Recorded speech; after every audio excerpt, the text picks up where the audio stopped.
Yung cha iromane. Really so cinema hogidore na. Hello. Mai ka sabu ko lang. Na sa sob na sila. Let's layer ice cream relax talk. Lay mitse kitak rinai. Sa diyang kay ni. Mandi yore ashaw badu siseko. Ha? Ai brew ye pi. Ko hazi hale si farm chatlure mo chatlure chapam chatlure ware yum hale boko hazi koi chak hinjang thong ni sakta tho ani du ba cinema yeng mo chatluni ai cinema yeng mo jam bang cinema yeng mo chatluni Martina wait on ge ha kya lege 43 iromba ma tawdore yong saka aluga kay ba Hawaii man kay no Hawaii mo biga yung saka haluga mairola ni sila na kay ngawri senggum kang ho ay si camera ni phana si na ba haitri ba ise haiti gimbal di khangay haite ay phana ni khar di sang din haji aina mami ju yam lo la ke na mi sai sengam ka ra khang de sinung dagi mathel ki do ai ut ki ba do yung cha iro mane sinang nga rong ne sina kai ba chenggum ka ho sinwa yeng ba ai si camera jam tam ke haitre pai là đúng giật kìa khỏi bên nhà đi về bên chúng nó tông ai phồn tụi nó có nằm chân cơ đấy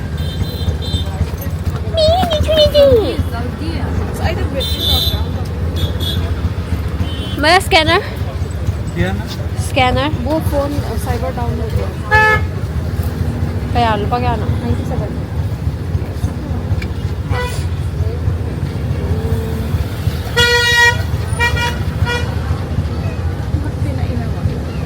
Nakpal. Thank you. Siya li song cinema hogidore na. Hoy do karan kitang to. Asi ang kaya yun.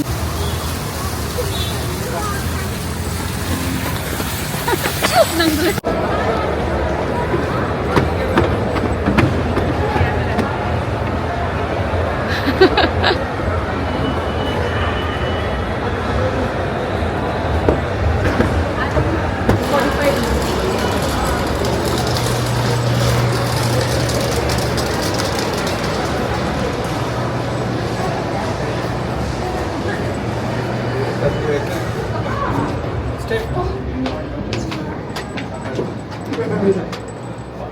Cinema hall ले रहा हूँ जिंदगी की आखिरी सांसें गिन रहा था शायद मेरी कहानी सिनेमा हॉल ले रहा मैं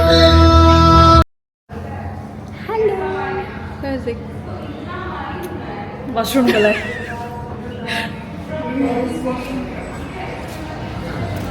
ai năm gì đâu ôi cái ta tan ở đây ngon hơn đây đang nghỉ fest cinema sẽ tập chi đi qua rồi tôi để phi cái sự ít đấy bác sĩ sẽ hay là bà đi có không tết liệp bác sĩ dùng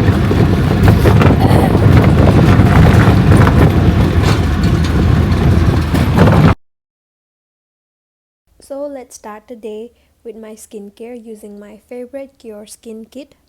CureSkin se khoi gi Indian gi skincare amasung hair care gi app ne si se khoi na App Store amasung Play Store ani mak gi download to ba yai duga si sina gi customize kit like ra gi skincare gi haitare customization skincare oiraktoini na mi amaga amta manadabani na different oirakani but for me ahanbada igi face wash se CureSkin gi gentle cleanse face wash gi se foaming face wash ne ba ko yam nungai ba ne do si sina ahamba ai mai ta thok chare du duga ai atoppa makha ta ba ꯀꯤꯠꯁꯤꯗ ꯌꯥꯎꯔꯛꯇꯕ ꯑꯇꯣꯞꯄ step ꯍꯥꯏꯇꯥꯔꯦꯅꯦꯀꯣ ꯑꯗꯨ ꯃꯈꯩꯗꯣ ꯇꯩꯖꯔꯕ ꯃꯇꯨꯡꯗ ꯃꯊꯪ ꯁꯦꯀꯦꯟ ꯁꯨꯕꯒꯤꯁꯤꯅ ꯁꯤꯔꯝꯅꯦ advance skin clear serum ꯁꯤꯒꯤ ꯁꯤꯔꯝꯁꯤꯗ ꯑꯩꯈꯣꯏꯒꯤ ꯅꯤꯌꯥꯁꯤꯅꯥꯃꯥꯏꯗ ꯌꯥꯎꯋꯦ ꯒꯦꯂꯤꯛ ꯑꯦꯁꯤഡ് ꯑꯃꯁꯨꯡ ꯒ꯭ꯂꯤꯁꯔꯤꯟ ꯌꯥꯎꯋꯦꯕꯀꯣ ꯁꯤꯁꯦ ꯇꯩꯕ ꯃꯇꯝꯗ ꯑꯩꯈꯣꯏꯒꯤ ꯁ꯭ꯀꯤꯟꯁꯦ ꯌꯥꯝꯅ ꯕ꯭ꯔꯥꯏꯇꯟꯁ ꯑꯃꯁꯨꯡ ꯑꯩꯈꯣꯏꯒꯤ ꯗꯥꯔꯛ ꯁ꯭ꯄꯣꯠꯁꯀꯨꯝꯕ ꯂꯩꯔꯝꯃꯁꯨ ꯂꯣꯏꯅ ꯀꯣꯛꯊꯣꯛꯄꯤꯔꯅꯤ ꯑꯗꯨꯒ ꯁ꯭ꯀꯤꯟꯗ ꯌꯥꯝ ꯆꯅꯞ ꯈꯣꯏꯅꯞꯅꯕꯁꯨ ꯑꯣꯏꯗꯦ ꯑꯗꯨꯝ ꯌꯥꯝꯅ ꯂꯥꯏꯠ ꯋꯦꯠ ꯑꯣꯏꯕ ꯍꯥꯏꯇꯥꯔꯦ ꯑꯗꯨꯃꯥꯏꯅ ꯑꯣꯏꯌꯦ ꯁꯤꯔꯝꯁꯦ ꯅꯦꯛꯁꯇꯅ ꯑꯩꯒꯤ ꯀꯤꯠꯁꯤꯗ ꯃꯣꯏꯆꯔꯥꯏꯖꯔ ꯑꯅꯤ ꯌꯥꯎꯔꯛꯑꯦꯕꯀꯣ ꯑꯃꯅ vitamin A B C cream ꯁꯤꯒꯤꯁꯤꯅ ꯅꯨꯡꯗꯥꯡꯒꯤꯅꯦ ꯑꯗꯨꯒ ꯑꯃꯁꯤꯅ ꯚꯦꯔꯤꯌꯔ ꯔꯤꯁꯇ꯭ꯔꯛꯆꯔ ꯀ꯭ꯔꯤꯝ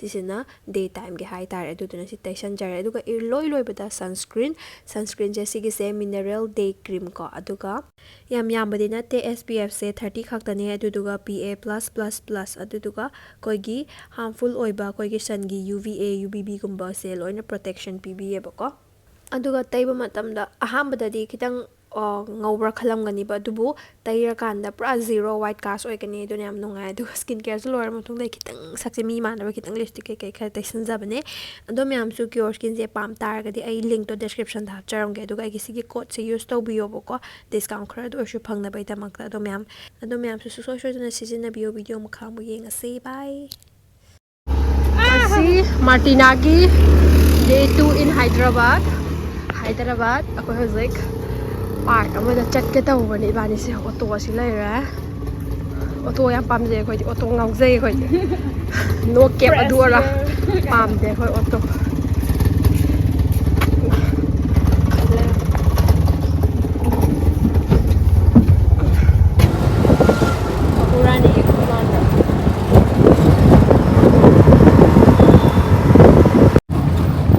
ꯑꯩꯈꯣꯏꯅ ꯍꯧꯖꯤꯛ ꯆꯠꯂꯤꯁꯦ ꯂꯦꯛ ꯑꯩꯁꯦ ꯁꯤꯒꯤ ꯃꯥꯏꯛ ꯍꯥꯞꯄꯛꯏꯗꯅ ꯑꯩꯅ ꯃꯥꯏꯛꯇꯨꯁꯨ ꯍꯥꯞꯄꯛꯇ꯭ꯔꯦꯕꯀꯣ ꯑꯩ ꯁꯤꯖꯤꯟꯅꯕ ꯀꯩꯝ ꯍꯩꯇ꯭ꯔꯤ ꯑꯗꯣ ꯃꯥꯏꯛꯀ ꯁꯝꯕ ꯈꯣꯠꯄꯗꯣ ꯑꯩ ꯍꯩꯇ꯭ꯔꯤ ꯑꯩ ꯈꯪꯗꯦ ꯇ꯭ꯔꯥꯏꯁꯨ ꯇꯧꯗ꯭ꯔꯤ ꯑꯗꯣ ꯍꯧꯖꯤꯛ ꯑꯩꯈꯣꯏꯅ ꯆꯠꯂꯤꯁꯦ ꯐꯖꯅ ꯇꯥꯔꯝꯒꯗ꯭ꯔꯗꯤ ꯈꯪꯗꯦ ꯑꯗꯨꯝ ꯉꯥꯡꯉꯛꯑꯒꯦ ꯑꯩꯈꯣꯏꯅ ꯍꯧꯖꯤꯛ ꯆꯠꯂꯤꯁꯦ ꯂꯦꯛ ꯐ꯭ꯔꯟ ꯄꯥꯔꯛ ꯑꯩꯈꯣꯏ ꯆꯦ ꯏꯕꯥꯅꯤ ꯃꯃꯥꯡꯗꯕꯨꯗꯤ ꯆꯠꯂꯨꯔꯦꯕ ꯑꯗꯨꯏꯗ ꯑꯩꯈꯣꯏ ꯆꯦ ꯏꯕꯥꯅꯤ ꯃꯃꯥꯡꯗ ꯚꯤꯗꯤꯑꯣꯗ ꯌꯥꯎꯕꯅꯦ ꯆꯠꯄꯒꯤ ꯑꯗꯨꯒꯤ ꯃꯐꯝꯗꯨꯗ ꯆꯠꯇꯣꯏꯁꯦ ꯃꯥꯔꯇꯤꯅꯥ ꯄꯥꯔꯛꯇ ꯑꯣꯏꯅ ꯀꯣꯏꯅꯤꯡꯉꯦ ꯑꯗꯨꯒꯤ ꯄꯥꯔꯛꯇ ꯑꯣꯏꯅ ꯄꯨꯕꯤꯔꯒꯦ ꯇꯧꯕꯅꯦ ꯌꯦꯡꯉꯛꯑꯣ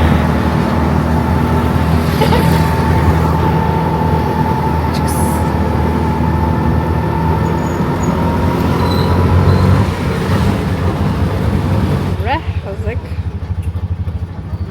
हेलो हो गया भैया लेक फ्रंट पार्क यौरए फजब्रो मफमसिबु कमाय तौगे संबु संगक्ट्रि गेट अदो उबदा सु फजगदौ मानब्रा यामदि फजबने फजबने आयता चिक्स चिक्स संग तौरगे हां नंगी चिक्स चिक्स तौरगे सी कैमरा जाम हाइते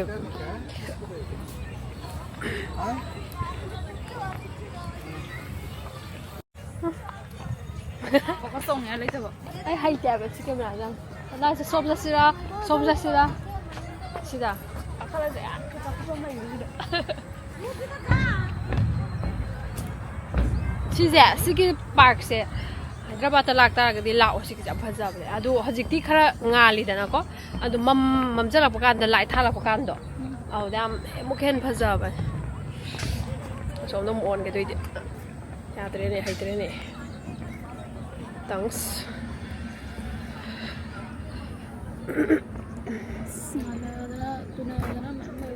चलो नंबी रखे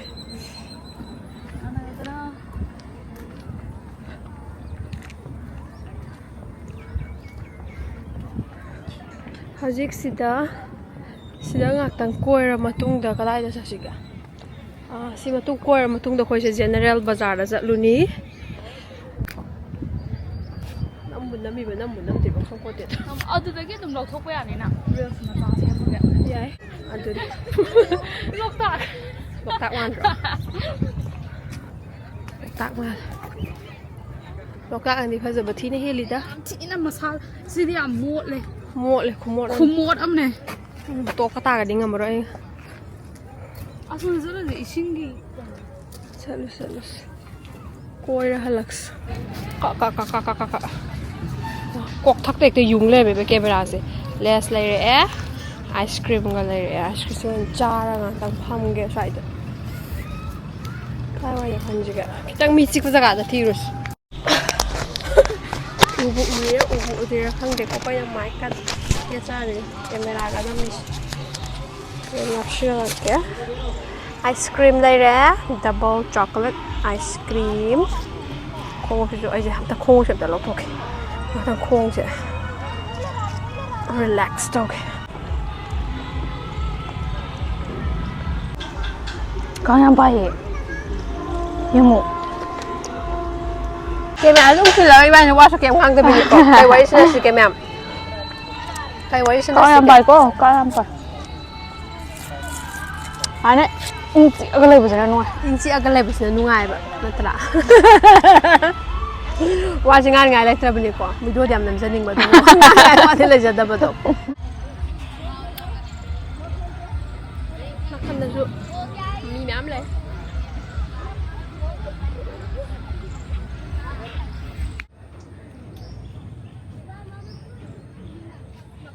cái mà tôi làm phải dạy khơi gi pakhang su lai sa bisu hanu wasu loi na dating tong na ra ko na bo na bo am lai mit se khatak ni nai du bo mi ram ni pai lai te khang ta ba ni kai mi gi apa man ai ta na tra kai dau ru ni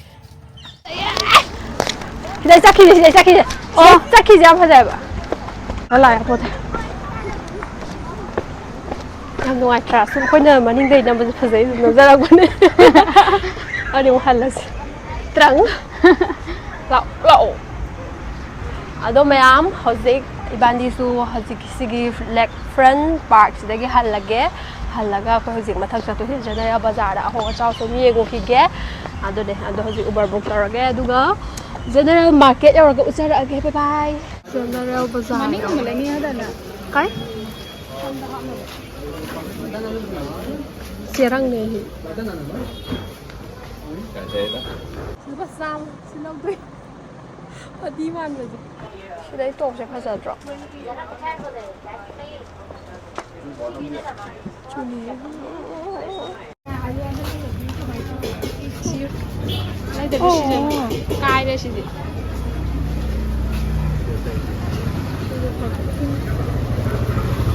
Siapa lagi nih? Video ada pada mai wani ko mai ah. Sini ada. Ya ada to.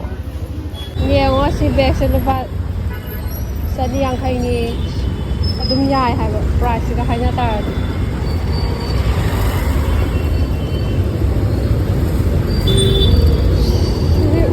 Ni dum yai da. Sini ada. Sama na do. Mana ada sih kok. Sini. Round di sini na pada ye. Round putli ada ini. Sini na pada ye. Asi koi man ba do re saksin je ya. What say ahongba zao le bin sa pada ahongba zao re kai ko. Ni ahongba khara laser eh.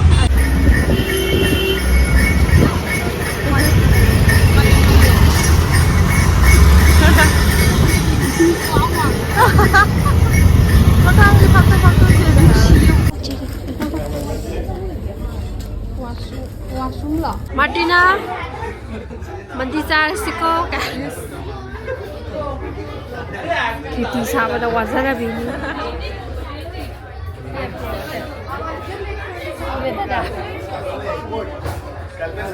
Mandi order tau kre.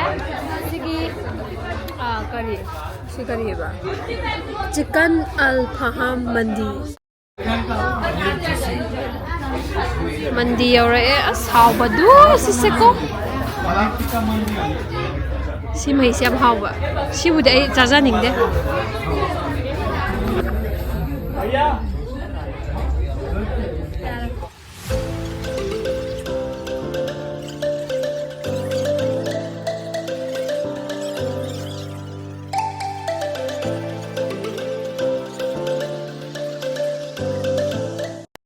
Ini loh ya, kau film kuhau apa nih? Situ madi maru kau melem, ada kau dalam teleman. Aku hozik mandi satu aga halla yum da kong adum na bako adu walking on la adu kau hozik se kau yum yau baga kau hayeng ramozi kau bagi wa khanaru gini. Yang aruba misalnya masa tahu kawan. Potin. Ado maju tiga yum la kau hayeng je. ꯗꯦꯁꯤ ꯂꯨꯛꯇ ꯆꯠꯇꯣꯏꯅꯦꯕꯀꯣ ꯍꯥꯏꯗꯤ ꯁꯨꯝ ꯂꯩꯗꯅ ꯚꯥꯏꯕꯇꯣ ꯐꯪꯅꯕꯩꯗꯃꯛꯇ ꯑꯗꯣ ꯉꯁꯤꯒꯤ ꯚꯤꯗꯤꯑꯣꯁꯤꯗꯤ ꯁꯤꯒꯤꯁꯤ ꯚꯤꯗꯤꯑꯣꯁꯤ ꯁ꯭ꯋꯥꯏꯗ ꯂꯣꯏꯁꯜꯂꯒꯦ ꯕꯤꯟꯗꯤ ꯂꯩꯒꯤꯁꯦ ꯍꯥꯏꯕ꯭ꯔꯣ like subscribe ꯅꯪꯅ ꯅꯝꯕ ꯌꯥꯅꯤ ꯕꯥꯏ ꯇꯧꯔꯛꯑꯣ